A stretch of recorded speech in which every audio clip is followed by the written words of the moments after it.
সালাতুত তাসবিহ গুরুত্ব, ফজিলত ও নিয়ম। রসুল সাল্লাল্লাহু আলাইহি সাল্লাম ইরশাদ করেন, সালাতুত তাসবিহের ওসিলায় আল্লাহ পাক বান্দার আগত, প্রকাশ্য অপ্রকাশ্য, নতুন পুরাতন, জানা অজানা, ইচ্ছায় অনিচ্ছায়, সগীরা কবিরা সকল গুনাহ ক্ষমা করে দেন। সম্ভব হলে প্রতিদিন, সম্ভব না হলে সপ্তাহে একদিন, তাও সম্ভব না হলে মাসে একদিন, তাও সম্ভব না হলে বছরে একবার, তাও সম্ভব না হলে জীবনে একবার হলেও পড়বে। সালাতুত তাসবিহের দোয়া, সুবহানাল্লাহি ওয়াল হামদুলিল্লাহি ওয়ালা ইলাহা ইল্লাল্লাহু আল্লাহু আকবার। আবু দাউদ। সালাতুত তাসবিহ আদায়ের নিয়ম।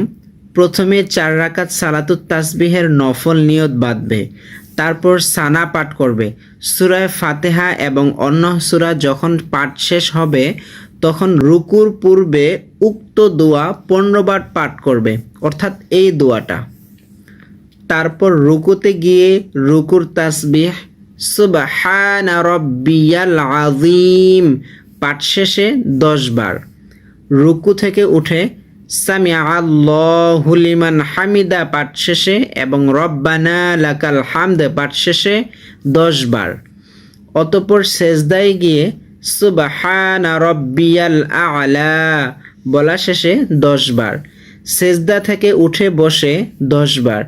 দ্বিতীয় সিজদায় গিয়ে সুবহানা রাব্বিয়াল আ'লা পাঠ করে 10 বার।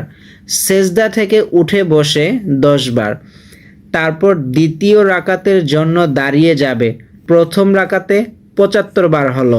এ নিয়মে উক্ত দোয়াটি বাকি দ্বিতীয়, তৃতীয় ও চতুর্থ রাকাতে পাঠ করবে।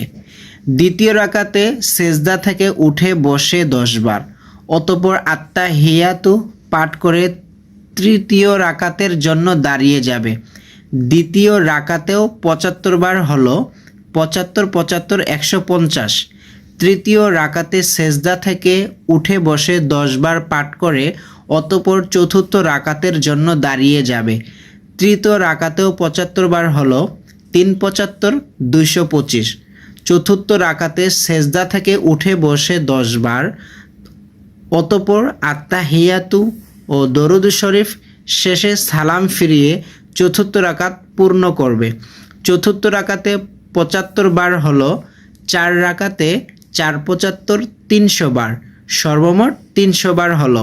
এবার স্মরণ রাখা উচিত, প্রতি 4 রাকাতে 75 বার করে 4 রাকাতে মোট 300 বার উক্ত দোয়া পাঠ করবে।